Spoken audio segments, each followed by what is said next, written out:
ഈ പഠനത്തിൽ പിന്നോക്കാവസ്ഥയുള്ള ഒരുപാട് കുട്ടികളുണ്ട്. പല കാരണങ്ങളുമുണ്ട്. താല്പര്യം ഉണ്ടായിട്ടും പഠിക്കാൻ പറ്റാത്തവരും കഴിയാത്തവരും ഒരുപാട് ഇങ്ങനെ പിന്നോക്കാവസ്ഥ ഉണ്ട്.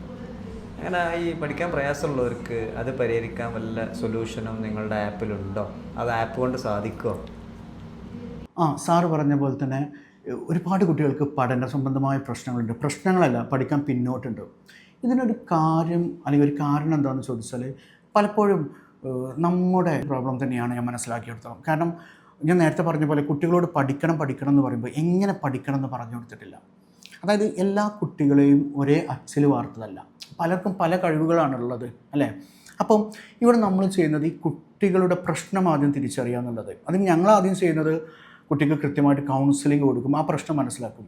അതിനുശേഷം ആ കുട്ടിയിൽ ഏത് രീതിയിലുള്ള പഠനമാണ് കൊണ്ടുവരേണ്ടത്. കാരണം ചില കുട്ടികളിലെ നമുക്ക് വിഷ്വലായിരിക്കും, ചില കുട്ടികൾക്ക് കേട്ടിട്ടായിരിക്കും പഠിക്കാൻ താല്പര്യം, ചില കുട്ടികൾക്ക് അത് വർക്കൗട്ട് ചെയ്ത് പഠിക്കേണ്ടി വരും. ഉദാഹരണത്തിന് എഴുതി വായിച്ച് പഠിക്കേണ്ടി വരും.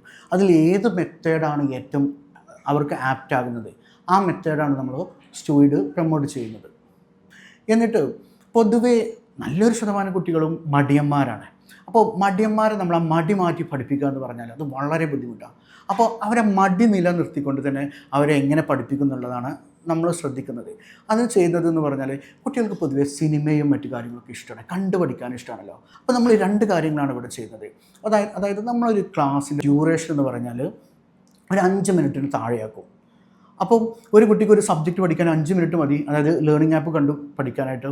പിന്നെ അത് കംപ്ലീറ്റ്ലി വിഷ്വലാക്കും. ഈ വിഷ്വലാക്കുമ്പോൾ എന്താ ഗുണം എന്ന് വെച്ചാൽ ഈ കുട്ടികൾക്ക്, ഏത് പഠിക്കാത്ത കുട്ടികൾക്കും അത് മനസ്സിലാകും. കാരണം പൊതുവെ ഒരു സിനിമ പോലെ തന്നെയാണ് വരുന്നത്. ഇപ്പോൾ ഹിസ്റ്ററി ഒക്കെ വരികയാണെങ്കിൽ കൃത്യമായിട്ടൊരു സിനിമ എങ്ങനെയാണ് കുട്ടി കാണുന്നത് അതുപോലെ തന്നെയാണ് കുട്ടികൾ കാണുന്നത്.